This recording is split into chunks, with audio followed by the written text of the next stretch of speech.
आपसे पूछा जाए कि भारत की सबसे बड़ी समस्याएं क्या है, आपका क्या जवाब होगा?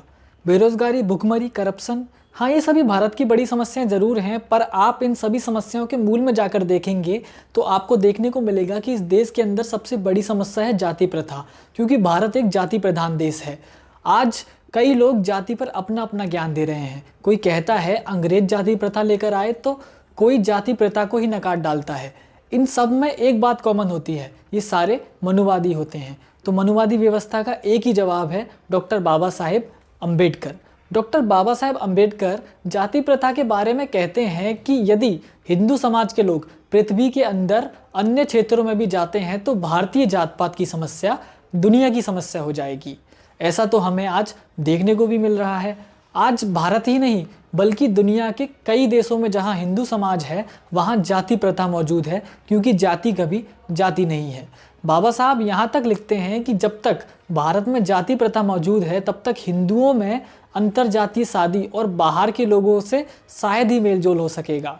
तो आज इस वीडियो में हम बात करेंगे जाति प्रथा के बारे में। जाति प्रथा को किसने बनाया और क्यों बनाया, इसका उद्देश्य क्या था, समझेंगे जाति प्रथा के ढांचे के बारे में, जानेंगे आखिर जातियाँ कैसे पैदा हुई और इतना विकराल रूप जाति व्यवस्था ने कैसे ले लिया। वैसे लोग जाति प्रथा को जाति व्यवस्था कहते हैं, पर यह अपने आप में एक बहुत बड़ी अव्यवस्था है। हालांकि भारतीय संविधान में जातिगत भेदभाव को ख़त्म कर दिया गया है, परंतु आज भी भारत के अंदर जाति का प्रभाव उतना ही है जितना पहले हुआ करता था। चलिए बात करते हैं जाति प्रथा की। ये एपिसोड डॉक्टर बाबा साहेब अम्बेडकर द्वारा उनके एक विश्लेषण पर आधारित है जो उन्होंने कोलंबिया यूनिवर्सिटी में 9 मई 1916 में पेश किया था, जिसमें बाबा साहब ने जाति की उत्पत्ति, उसकी संरचना, उसके विकास पर बात रखी थी। दोस्तों, टॉपिक शुरू करने से पहले मैं चाहूँगा कि आप इस वीडियो को लाइक करें, कमेंट करें, शेयर करें और इसका एल्गोरिदम बढ़ाएं, ताकि ये ज़्यादा से ज़्यादा लोगों तक पहुंच सके और जाति के बारे में लोगों को ज्ञान हो सके। अब टॉपिक की बात करते हैं। दोस्तों, बाबा साहब अपने विश्लेषण की शुरुआत में बताते हैं कि भारत विभिन्न कबीलों का समूह है, जैसे आर्यन, द्रविडियन, मंगोलियन आदि। हम जानते हैं कि भारत के अंदर अनेकता में एकता है, परंतु भारत में जाति प्रथा जैसी क्रूर चीज़ भी मौजूद है। इसी कारण से इन दो चीज़ों को समझना बहुत ही जटिल काम है। जाति को परिभाषित करना कितना जटिल काम है, इसके लिए बाबा साहब कहते हैं कि जाति प्रथा एक विकराल समस्या है और उसकी व्याख्या करना बहुत कठिन कार्य है। पहले कई विद्वानों ने इस विषय पर काम किया, परंतु वो ठीक से काम नहीं कर सके। परंतु बाबा साहब इतने निराशावादी नहीं थे और उन्होंने इस काम को करके भी दिखाया। जैसा कि हमने बताया, बाबा साहब से पहले कई विद्वान लोगों ने जाति को परिभाषित करने की कोशिश करी थी। जैसे फ्रांसीसी विद्वान सेनार ने अपना सिद्धांत दिया था, नेस्फील्ड ने अपना सिद्धांत दिया था, सर एच रिजले ने अपना सिद्धांत दिया था और डॉक्टर केतकर ने अपना सिद्धांत दिया था। परंतु उन विद्वानों की परिभाषाएं पूरी नहीं थी। वो परिभाषा ऐसी थी जैसे कोई चीज़ सामने रखी हुई हो और उसके गुणों को समझकर और देखकर उसको परिभाषित कर दिया जाए। सिर्फ डॉक्टर केतकर की परिभाषा ही ऐसी थी जिसको बाबा साहब ने विचार करने लायक श्रेणी में रखा और उसी के आधार पर अपना विश्लेषण किया। डॉक्टर बाबा साहब केतकर की परिभाषा के बारे में लिखते हैं कि डॉक्टर केतकर की परिभाषा विचार करने योग्य थी। उन्होंने जाति के तंत्र का विश्लेषण जाति प्रथा के आधार पर किया है और केवल उन्हीं लक्षणों पर जोर दिया जो लक्षण देखने लायक थे। डॉक्टर केतकर अपनी परिभाषा में दो चीज़ों को जोड़ते हैं। जाति को इस तरह परिभाषित करते हैं कि वह रोटी और बेटी के व्यवहार में भेदभाव की बात करते हैं, अर्थात रोटी बेटी के व्यवहार पे रोक जाति प्रथा का मूल है।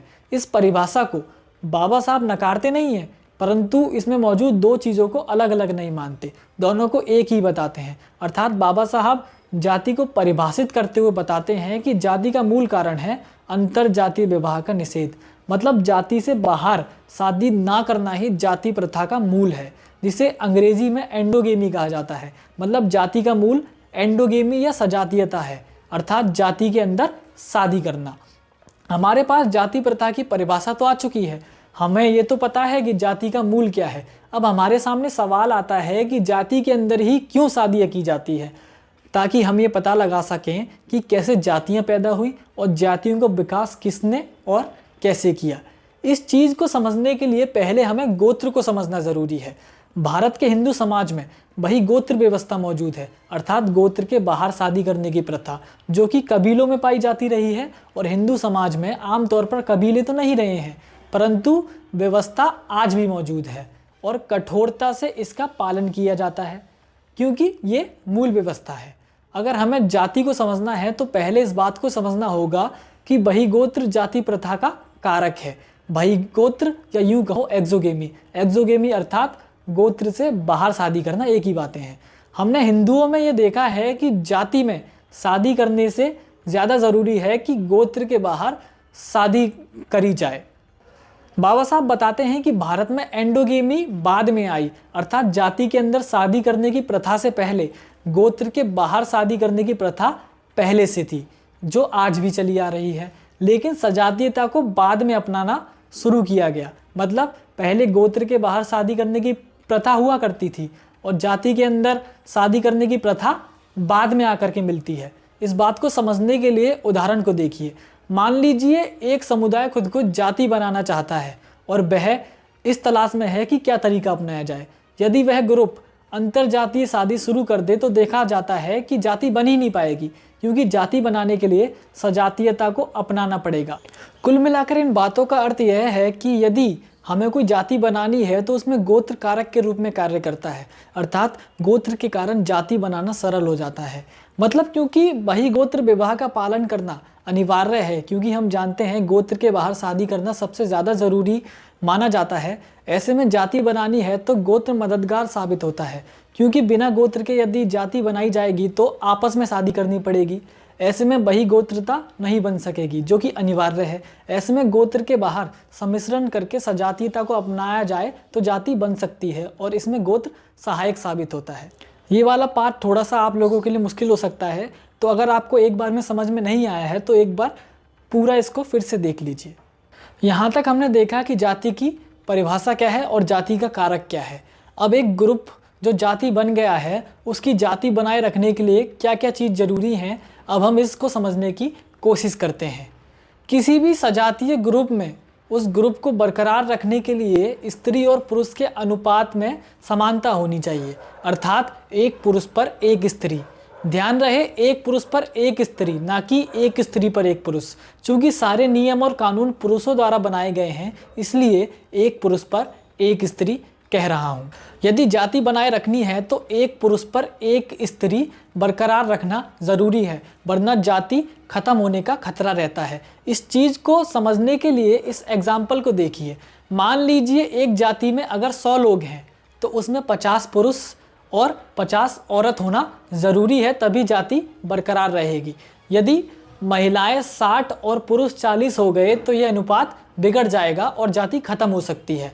इस विश्लेषण के अनुसार अनुपात ना बिगड़े, इसके लिए इन 3 नियमों का चलन जरूरी हो जाता है। नंबर 1, स्त्री को सती कर देना, अर्थात पति की चिता के साथ जला देना। नंबर 2, उसको ज़िंदगी भर विधवा बना देना, उसकी ज़िंदगी एक तरीके से ख़त्म कर देना। नंबर 3, स्त्री की शादी कम उम्र में कर देना। इन 3 चीज़ों से जाति बरकरार रह सकती है। कहने का मतलब है कि यदि पुरुष पहले मर जाता है तो उसकी पत्नी को सती करने पर या उसको विधवा बना देने पर पुरुष और स्त्री का रेशियो नहीं बिगड़ेगा, अर्थात एक पुरुष पर एक ही स्त्री रहेगी, जिससे जाति बरकरार रह सकती है। लेकिन ऐसा भी तो हो सकता है कि पहले पति मर जाए, पर सारे नियम कानून क्योंकि पुरुषों ने बनाए हैं, ऐसे में पुरुष के लिए ये सारे व्यवधान नहीं हो सकते। और इसके लिए तीसरे नियम को अच्छे से देखिए। यदि स्त्री की शादी कम उम्र में कर दी जाए तो पुरुष के पहले मरने की संभावना ज़्यादा है, जिससे स्त्री को विधवा बनाकर भी रखा जा सकता है। और कम उम्र में शादी का एक और फ़ायदा यह भी है कि कम उम्र की लड़की की यौनिक भावना पैदा होने से पहले ही उसकी शादी कर दी जाए तो वह एक पुरुष तक सीमित रहेगी। और हम जानते हैं कि कैसे हिंदू समाज में पत्नी को पति की सेवा देव के रूप में करनी पड़ती है। तो इन आधारों पर हमें देखने को मिलता है कि किस प्रकार से सजातीयता को बनाए रखने के लिए ये तरीके अपनाए गए, अर्थात इन 3 नियमों के अपनाने से सजातीयता बरकरार रहेगी। और इन नियमों को श्रेष्ठता देने के कारण इनको माना भी जाता है, जिससे जाति बरकरार रहती है। हम देखते हैं कि आज वर्तमान समय में सती जैसी क्रूर प्रथा तो नहीं है, पर फिर भी आज हम देखते हैं कि पति के मर जाने के बाद से आज भी कई इलाकों में स्त्री को विधवा बनाकर रहना पड़ता है। साथ ही आप देखेंगे हम शादी करते हैं तब लड़के की उम्र हम ज़्यादा देखते हैं और लड़की की उम्र को कम देखते हैं। आज भी हमें देखने को मिल जाती हैं ये सारी चीज़ें। तो इस बड़ी वीडियो में अब तक हमने जाना कि जाति की परिभाषा क्या है, जाति का तंत्र किस प्रकार से फैला हुआ है, जाति को बरकरार रखने के लिए क्या तरीके अपनाए गए। अब हमारा सबसे महत्वपूर्ण सवाल कि जातियाँ किसने और क्यों बनाई। कुछ लोग कहते हैं कि मनु ने जातियाँ बनाई, मनु ने मनुस्मृति के द्वारा जाति व्यवस्था की शुरुआत करी, परंतु ऐसा नहीं है। बाबा साहब कहते हैं कि मनु ने जाति व्यवस्था को नहीं बनाया, जाति व्यवस्था पहले से मौजूद थी, मनु ने बस केवल जाति व्यवस्था को दर्शन का रूप दिया। इसके लिए इस उदाहरण को समझिए। मान लीजिए हम काफ़ी समय से कोई खेल खेलते आ रहे हैं। अब कोई व्यक्ति उस खेल के नियम कानून बना देता है या उस खेल के नियम को किसी किताब में लिख देता है। कहने का अर्थ है कि खेल तो पहले से ही है, उसके नियम किसी के द्वारा लिख देने से वह व्यक्ति उस खेल का जनक नहीं कहा जा सकता, उसने बस उसको संरक्षित किया। इसका मतलब जाति व्यवस्था पहले से मौजूद थी, मनु ने केवल मनुस्मृति में उसको दार्शनिक रूप दिया, जबकि जाति का निर्माण तो ब्राह्मणों के द्वारा किया गया था, क्योंकि हिंदू समाज में ब्राह्मणों को अर्धदेव माना जाता था, अर्थात आधा देव। हमने देखा कि हर समाज में वर्ग होते हैं, बिना वर्गों के समाज हो ही नहीं सकते। हाँ, वर्गों के आधार अलग अलग हो सकते हैं, जैसे सांस्कृतिक, शैक्षिक, आर्थिक। भारत में भी कई वर्ग मौजूद थे जिनको हम वर्ण कहते हैं, जो 4 हुआ करते थे, ब्राह्मण, क्षत्रिय, वैश्य और शूद्र। बाबा साहब देखते हैं कि शुरुआत में ये वर्ग के रूप में विभाजित थे और दक्षता के आधार पर वर्ण को बदला जा सकता था, क्योंकि ब्राह्मण शिक्षा और सामाजिक स्तर पर बाकी वर्णों से बेहतर हुआ करते थे। तो उन्होंने सजातीयता को अपना लिया, अर्थात अपने ही लोगों में शादी करना शुरू कर दिया, जिसको देख बाकी वर्णों में भी इस चीज़ को स्वीकार्यता मिली और वे सजातीयता को अपनाने लगे। इस प्रकार जातियों की उत्पत्ति हुई। इस बात को समझने के लिए एक एग्जाम्पल को समझिए।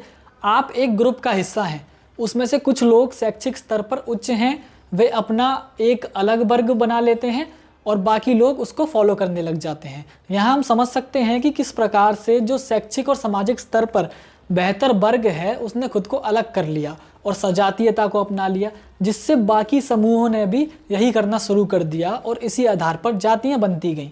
बाबा साहब इस बात पर एक और तर्क देते हैं कि जो जातियाँ ब्राह्मणों के निकट हैं वो इन 3 प्रथाओं की नकल बड़े कड़े ढंग से करती हैं, अर्थात जो जातियाँ ब्राह्मणों के करीब थीं वो जातियाँ जाति के नियमों को बड़ी सख्ती से माना करती थीं। और अगर हम इस सवाल पर दें कि जाति प्रथा इतनी विकराल कैसे हुई, तो इसको हमें समझने के लिए ध्यान देना होगा ग्रंथों पर। ग्रंथों के सहारे इन प्रथाओं को दार्शनिक बनाया गया और आज भी जाति मौजूद है, और इसके कारण इसको एक तरीके से संगठित किया गया हिंदू धर्म के ग्रंथों के द्वारा और जातिवाद को बढ़ावा दिया गया। और आज भी हम देखते हैं कि आज भी लोग सजातीयता को उतना ही फॉलो करते हैं जितना पहले करते थे। कुछ लोग छुआछूत और जाति को एक समझते हैं, पर दोनों चीज़ों में फ़र्क है। छुआछूत तो जाति को बरकरार रखने का एक तरीका मात्र था। तो जो लोग कहते हैं कि जाति प्रथा पहले से कम है, वो जाति नहीं छुआछूत की बात करते हैं। तो इस वीडियो में हमने समझा कि डॉक्टर अम्बेडकर के द्वारा भारत में जाति प्रथा, उसकी संरचना और उसकी उत्पत्ति का विश्लेषण किया, जो डॉक्टर केतकर की परिभाषा पर आधारित था। तो अब इस वीडियो को उन लोगों तक पहुंचा दीजिए जो कहते हैं कि जाति प्रथा जैसा कुछ है ही नहीं और जाति प्रथा तो अंग्रेज़ लेकर के आए थे। मेरा नाम है हितेश, आप देख रहे थे दी आउटकास्ट इंडिया। इस वीडियो को ज़्यादा से ज़्यादा शेयर कर दें, इस पर लाइक करें, इस पर कमेंट करें और हमारी एल्गोरिदम को बढ़ाएं, ताकि ये वीडियो ज़्यादा से ज़्यादा लोगों तक पहुंच सके, क्योंकि ये ज़रूरी वीडियो है और इस वीडियो को बनाने में बहुत मेहनत लगी है। ये मेरी पहली विश्लेषण वाली लॉन्ग वीडियो है, तो इसको अपने व्हाट्सएप ग्रुप में ज़्यादा से ज़्यादा शेयर करें। और हाँ, अगर आप मेरे को आर्थिक सहयोग देना चाहते हैं तो दे सकते हैं, क्योंकि मेरे काम में मेरे को इन्वेस्ट करना है।